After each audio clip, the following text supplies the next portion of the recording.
Olá, muito bom dia para você. Está começando uma edição do programa Poder e Negócios.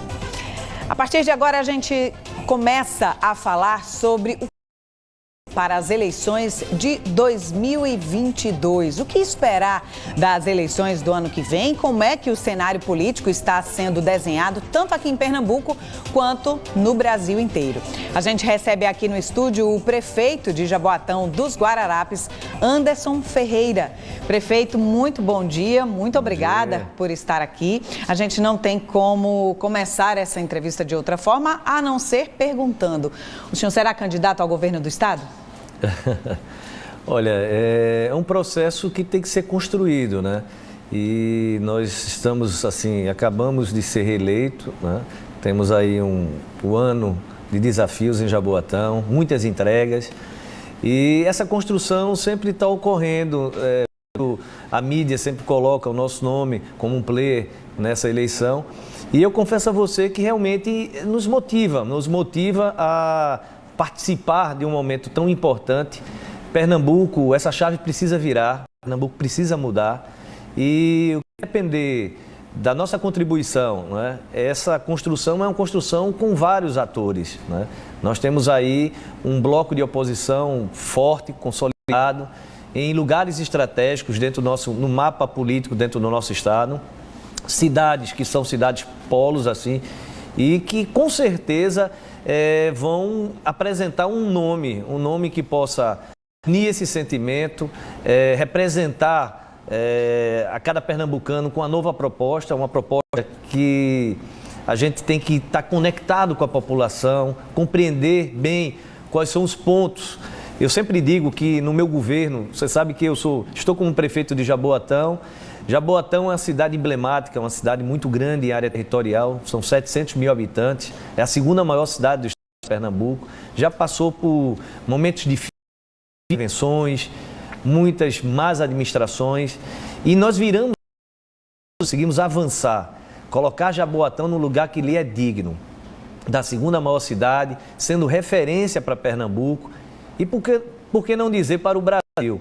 Até porque Jaboatão recebeu 2 prêmios da ONU por excelência em gestão pública, né? Isso deixa a gente com a convicção que estamos no caminho certo e que há possibilidade, há condições totais de quando você consegue detectar com a comunidade o que é prioridade. Quando a gente se elege prefeito, quando a gente assume uma gestão, todos começam com muita ansiedade e a gente tem que entender bem o que é prioridade para cada região. Jaboatão é uma cidade que tem 7 cidades dentro de uma única cidade, praticamente. São 7 distritos ali. A gente vê Cavaleiro, Jaboatão Centro, tem as praias, tem Guararapes, tem Muribeca. E são vários bairros que têm tamanho de cidades do nosso estado.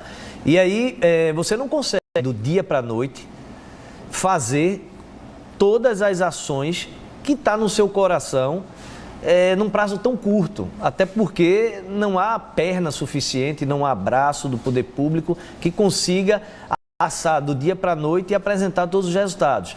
Mas o que você precisa fazer é definir com a população o que é prioridade. Porque o que é prioridade para Jaboatão Centro não é prioridade para as praias.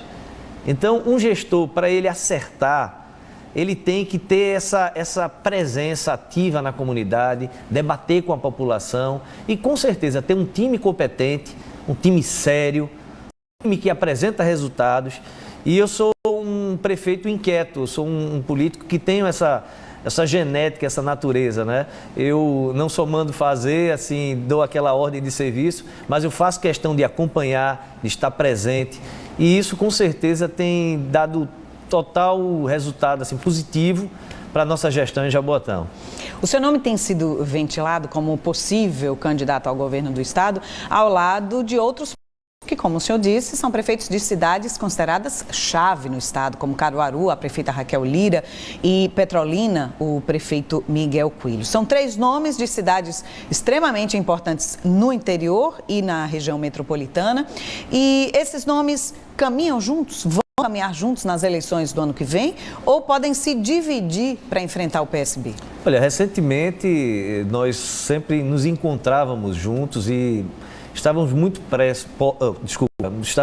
próximos, né? Tanto eu como a prefeita Raquel, em Caruaru. E aí nós, 2 semanas atrás, firmamos um pacto em apresentar uma junção de blocos. Eu sou presidente do Partido Liberal, né, o PL. O deputado federal André Ferreira é presidente do PSC. Temos a prefeita Raquel, do PSDB, e também o Daniel Coelho. Esses 4 partidos formaram um bloco aonde se chega no entendimento que dentro desse bloco surgirá um nome para candidato a governo de Pernambuco. Então isso foi uma demonstração já de unidade nossa, numa construção que isso não será feita daqui a um mês. Essa construção, a eleição de 2022 é em 2022. Cada prefeito que está sendo colocado no player, eles terão que fazer uma renúncia no mês de abril. Nós vamos ter que renunciar ao nosso mandato a partir do momento que fomos convocados para representar esse sentimento da oposição. O senhor já está se preparando para isso? Eu já nasci preparado a enfrentar desafios. Isso a gente tem um currículo que demonstra essa capacidade, essa ousadia de não ter receio, até porque eu acredito que a política é uma ferramenta fantástica de transformação. A partir do momento que eu não sinta que isso é possível, eu não estarei mais na política. E eu acredito que Pernambuco precisa mudar. Então eu vou fazer de tudo para dar minha contribuição. Não é? Eu não campanha... A condição que você é colocado num player, assim, numa posição ali, é o candidato a governador, seja um outro cargo, não pode surgir só de você, esse sentimento. Isso tem que surgir de um sentimento de um bloco, de um grupo. Não é? E nós temos essa unidade. Eu tenho uma boa relação com o prefeito Miguel, recentemente se filiou ao DEM. Com certeza, cada um que está sendo sempre colocado como candidato a governador, nos meios de comunicação, fazem movimentos, que é importante que faça esse movimento, mas o que mais me alegra e me dá a certeza que estamos no caminho certo é que essa demonstração que somos oposição ao governo que está aí, isso está bem definida. E a estratégia de que se tenha assim 2 candidaturas, que haja 2 candidaturas ou que haja uma única candidatura na oposição, isso é algo que tem que ser construído no decorrer do tempo. Nós temos tempo para definir isso. Nós temos tempo para definir qual é a maior estratégia que a oposição pode ter para fazer com que esse governo que está aí possa mudar. E por que esse governo precisa mudar? Por que a administração do Estado precisa mudar? Olha, nós temos até vergonha hoje, como pernambucano, que sempre assumimos o protagonismo na política nacional, não é? De ver nosso Estado com índices tão baixos. A gente vê o maior índice do país de desemprego está em Pernambuco. Competitividade, também somos ranqueados nos últimos estados brasileiros. Isso não pode ficar. Pra você ter ideia, a gente vai falar aqui para o povo que está em casa entender. Hoje, todos falam da questão do bujão de gás. Não é? O bujão de gás hoje, a alíquota em Pernambuco é de 18%. Aí você chega no Nordeste... nos tempos de hoje. Você chega no Nordeste aqui, próximo, Bahia, é 12% a alíquota. O governo que está aí, ele não apresenta resultados que agradam a população. Nós percebemos a cada dia que são decisões equivocadas.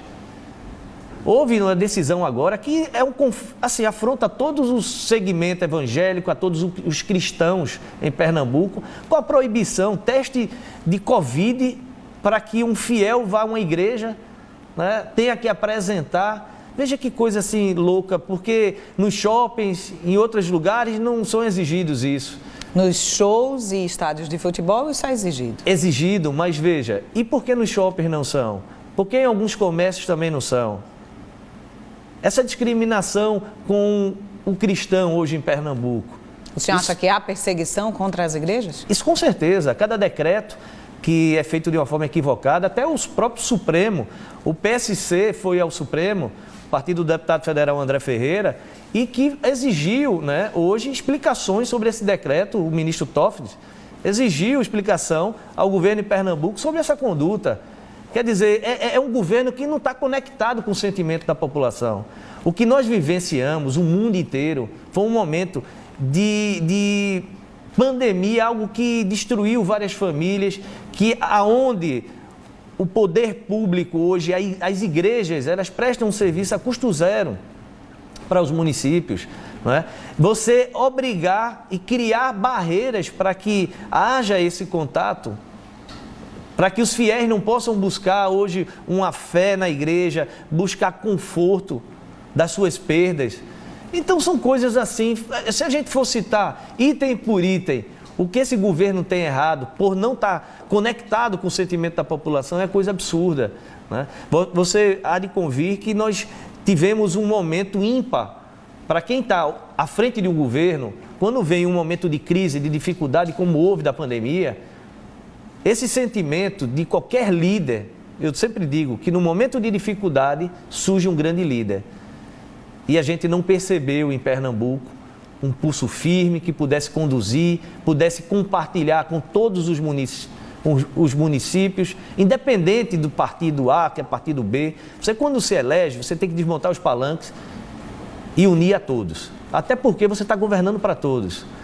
E a gente vê uma única cidade, um único partido, uma divisão interna dentro do nosso município, um favorecimento para um lado, favorecimento para o outro. Eu nunca joguei as minhas responsabilidades para os outros. Até porque quando eu me elegi, eu sempre fui oposição ao governo que está aí, após a minha eleição, nós nos posicionamos com isso. E Jaboatão, sem ter apoio do governo de Pernambuco, ele conseguiu apresentar bons resultados. Nós somos o maior IDEP de Pernambuco, na região metropolitana, nós temos aí avançado muito, né? Somos referência. Hoje em Jaboatão, o que é que nós fizemos? Montamos um tripé: educação, assistência e saúde. Conseguimos, em 2 categorias desse tripé, ser reconhecido internacionalmente. O primeiro prêmio da ONU foi no trabalho de coleta seletiva que nós fizemos no município e ganhamos o prêmio. Fomos a única cidade brasileira em implantar esse sistema e ser reconhecido internacionalmente. O ano passado foi na área da educação, que é algo que me deixa assim, qualquer gestor público, quando é reconhecido na área da educação, porque a educação é o caminho, é a ferramenta de transformação de uma sociedade. É nisso que nós acreditamos, é por isso que nós investimos tanto. As escolas de Jaboatão hoje têm presença facial, que é um aparelho, quando um aluno entra dentro da sala de aula, ele é reconhecido na presença facial, milésimo de segundo. Se com 30 minutos o aluno não passa naquele aparelho, o pai recebe um SMS dizendo que o filho não está na escola. A merendeira sabe a quantidade de alunos que está na escola, então há economicidade. A professora ganha 30 minutos que perderia fazendo a chamada oral. Isso é mais conteúdo pedagógico.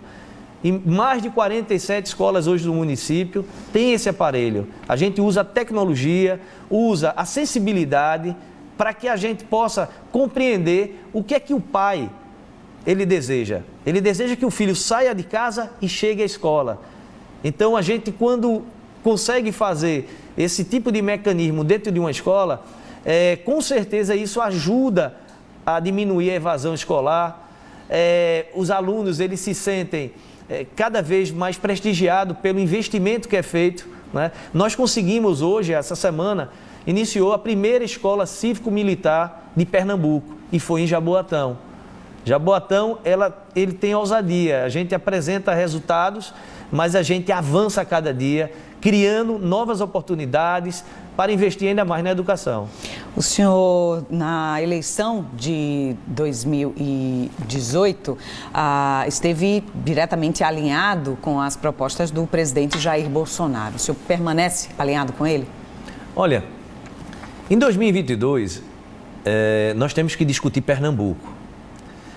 Tem um ditado, até um jargão que é usado, que é menos Brasília e mais Brasil. Eu acho que o jargão que a gente tem que usar agora é menos Brasília e mais Pernambuco. Mas é impossível dissociar numa situação em que a gente vive hoje, uma situação principalmente de pandemia. Independente do presidente que foi eleito, Pernambuco precisa saber dialogar com o governo federal. Já são quase 18 anos sem essa interlocução. Isso é algo surreal, até porque, por exemplo, eu fui eleito prefeito, todos os prefeitos chegavam para mim e disseram, olha, se você não tiver um alinhamento com o governo, você está derrotado, porque vão usar a máquina contra você, você não vai ter ajuda. E uma cidade como Jaboatão, tão emblemática, e o que ocorreu nesses 4 anos, o 5º ano que eu estou entrando de gestão hoje em Jaboatão? Jaboatão apresentou resultados, porque eu tenho muita humildade de bater na porta para pedir ajuda. E foi isso que eu fiz. Mas o senhor subiria hoje no palanque do presidente Jair Bolsonaro? Olha, eu confesso a você, nós temos que ter uma definição de quem de fato será o quadro na disputa eleitoral. Eu não sou numerólogo, nem eu faço suposições, eu tenho que saber quem são as definições dos palanques, quem vai estar disputando a eleição. Até Mas independentemente de eleição, estou falando de hoje. Estou falando de hoje, outubro de 2021. Olha, Jaboatão tem um apoio do governo federal. Todas as vezes que eu pedi ajuda, eu tive esse apoio. E qualquer candidato, eu defendo um candidato a governador que ele possa respeitar o sentimento de todos nesse bloco. Até porque não é um sentimento único. Você, quando é eleito assim, quando você define uma cabeça de chapa, vamos chamar assim na linguagem popular, quem será o líder dessa oposição, ele vai ter que entender o sentimento de cada um que vai compor essa chapa. Então eu defendo essa amplitude.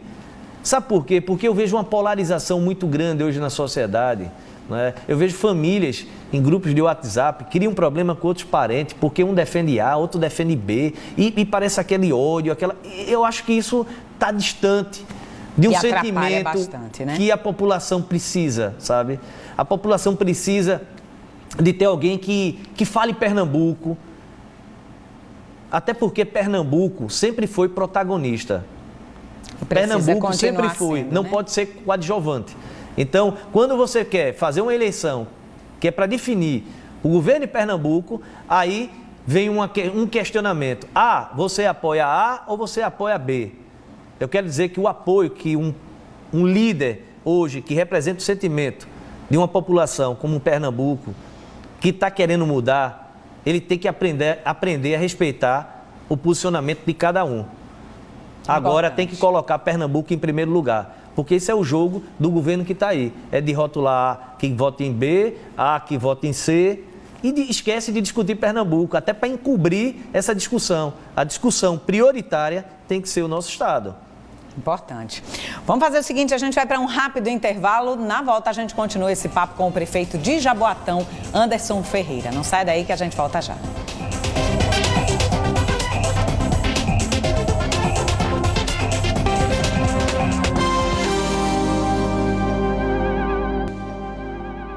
Estamos de volta com o programa Poder e Negócios. A gente continua a nossa entrevista aqui com o prefeito de Jaboatão, Anderson Ferreira. Prefeito, as eleições e, aliás, a vida das pessoas tem sido muito pautada hoje em dia através das redes sociais. E não necessariamente só para o lado bom das redes sociais, que é o acesso à informação, o acesso a poder fazer comentários, ter acesso ao senhor, por exemplo, enquanto prefeito, né? As pessoas podem ter acesso mais facilmente ao prefeito de um município, aos vereadores, enfim, aos agentes públicos, através das redes sociais. Mas essas mesmas redes sociais também têm sido responsáveis por espalhar muita desinformação. Verdade. Ou seja, trazer, inclusive, esbravejando soluções simples para problemas complicadíssimos. Como é que o senhor tem lidado com as redes sociais e como é que o senhor pretende lidar com as redes sociais nesse período até 2022? Olha, a gente tem que ter muito cuidado hoje, né? A informação, ela chega muito rápida, né? E isso exige também uma resposta rápida do poder público, né? Quando não existiam as redes sociais, os prefeitos, eles não tinham, e qualquer gestor hoje, eu digo muito mais forte de um legislativo, quando você ocupa um cargo no executivo, né? Tudo vai chegando com a velocidade. Então, as pessoas vão entrando nesse ritmo. de ter respostas também rápidas. E isso, qualquer gestor hoje que não esteja conectado com as redes sociais, não é que isso seja prioritário, né? Eu acho que a maior obra que você pode fazer e a maior propaganda para uma gestão é quando você transforma a vida das pessoas, né? Isso ninguém nunca vai conseguir apagar. Obras estruturais são importantes, mas a maior transformação é quando você transforma a vida das pessoas. E o que me preocupa hoje, por exemplo, o que a gente está vendo em Pernambuco é algo que está em todos os institutos demonstrando. Queda de aumento de desemprego, não é? Os piores índices, né, de competitividade. Mas esses índices, eles não têm sido fruto direto da crise da pandemia? São institutos sérios como o Banco Mundial. E por que a gente perder para Paraíba, com todo respeito aos paraibanos, a gente vai perder aí para cidades como Ceará, Paraíba, né, Alagoas. Pernambuco nunca teve tão mal posicionado e ranqueado como está hoje. Isso não é por conta simplesmente da pandemia, né? Pandemia dificultou a vida, não só foi do pernambucano, foi dos brasileiros do mundo inteiro. O que é que o senhor teria feito de diferente? E teve estados que reagiram com mais velocidade. Jaboatão foi a resposta disso. Nós conseguimos atrair empresas como a DHL, empresas como a Atacadão, empresas como a Sequoia, que é empresas de grande porte logísticos e referências mundiais, quer dizer, e superando esse período de pandemia. Mercados públicos, comerciantes da orla, quando teve o impacto da pandemia, o que é que nós fizemos? Abrimos uma interlocução com bancos como Caixa Econômica, como o Banco do Nordeste, para abrir linha de crédito para esses comerciantes, né? Nós sabemos que mercados informais, assim, um microempresário, são as molas propulsoras da economia do município. Então, Jaboatão dê esse olhar diferente. A questão da desburocratização na hora de abrir uma empresa, né? Nós temos um licenciamento, um portal de licenciamento online. Hoje, para abrir uma empresa em Jaboatão, você não precisa se deslocar para a prefeitura ou para o complexo administrativo, não. Você, pela internet, você recebe até seu próprio alvará, a partir do momento que você escaneia e manda os documentos online. Então, isso é um formato de desburocratização. Eu vou lhe explicar só uma questão de o que é desburocratizar. Quando cheguei em Jaboatão, existiam 27 casas espalhadas pelo município que funcionavam com secretarias. Nós trouxemos tudo para uma única planta, que é o complexo administrativo. O local, ele não tem divisórias de parede, são 1.100 funcionários e secretarias, assim, todos envolvidos ali, integrados. O secretário trabalha na estação de trabalho com os seus liderados e você vê uma planta, e a minha sala está no mesmo ambiente com 1.100 pessoas trabalhando junto. Isso é desburocratizar, isso é dar velocidade, porque uma secretaria está ao lado da outra, sem parede e, acima de tudo, a transparência. Isso Jaboatão fez esse exercício. E é por isso que eu fico vendo, se nós tivemos a capacidade de fazer isso, com tantas dificuldades que nós temos, de perda de arrecadação, nós tivemos que usar a criatividade, a tecnologia, para poder otimizar, dar velocidade e apresentar resultados. E o reconhecimento disso foi todos os prêmios de transparência que nós recebemos e premiações internacionais. Prefeito, a sua base eleitoral, ela tem ela também é muito fincada no eleitorado evangélico, até pela sua própria formação religiosa, sua história familiar, inclusive. E o eleitorado evangélico ainda é grande parte da base de apoio do presidente Jair Bolsonaro hoje, apesar de toda a crise que a gente está vivendo. O senhor pretende governar, caso o senhor seja candidato ao governo do estado, priorizando os evangélicos em detrimento de outras religiões? Olha, eu fui muito rotulado no meu início de carreira pública. Fui deputado federal, meu primeiro mandato, e no primeiro para o segundo mandato eu tripliquei minha votação.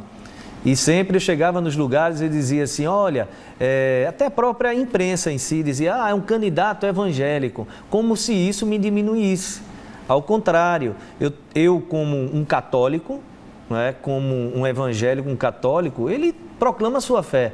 Você é católica? Eu sou evangélica. Evangélica. Então, nós, como você também é evangélica, eu nunca tive essa vergonha de dizer que sou evangélico. Agora, quando a gente ocupa um cargo público, você que é um político sério, você sabe que você vai estar legislando ali para todos. Agora, os nossos princípios, eles são inegociáveis. A defesa da família, eu fui autor do Estatuto da Família quando eu fui deputado federal. Então, eu nunca abri mão dos meus princípios, mas sempre governei para todos. E o reflexo disso, na minha disputa eleitoral, no primeiro mandato, teve candidatos evangélicos que foram deputados mais votados por várias vezes e que terminaram em último lugar na disputa da prefeitura, lá para prefeito de Jaboatão. E eu fui eleito, não é? E fui reeleito em primeiro turno. Então, isso é uma demonstração clara que eu consegui imprimir uma marca, né, de governar para todos, sem perder a minha essência como um cristão, os meus valores. Eu aprendi a respeitar todas as religiões, porque todos aprenderam a respeitar a minha. E isso é o que me diferencia para muitos que estão na política, muitas vezes, e ficam num único nicho eleitoral. Eu acho que você tem que ter essa responsabilidade de saber defender a sua fé, os seus princípios como caráter, regra de conduta, não é? E saber a importância de um governante para governar para todos na sociedade. Importantíssimo. Prefeito, muito obrigada. Felizmente, Obrigado. Nosso tempo acabou, mas muito obrigada pela sua presença aqui com a gente no nosso estúdio do Poder e Negócios. Eu que agradeço e sempre vou estar à disposição aqui de poder participar de um programa que leva, né, a informação, que leva a economia e também Pernambuco para todos os pernambucanos conhecerem mais de perto. Muito obrigada. Bom domingo.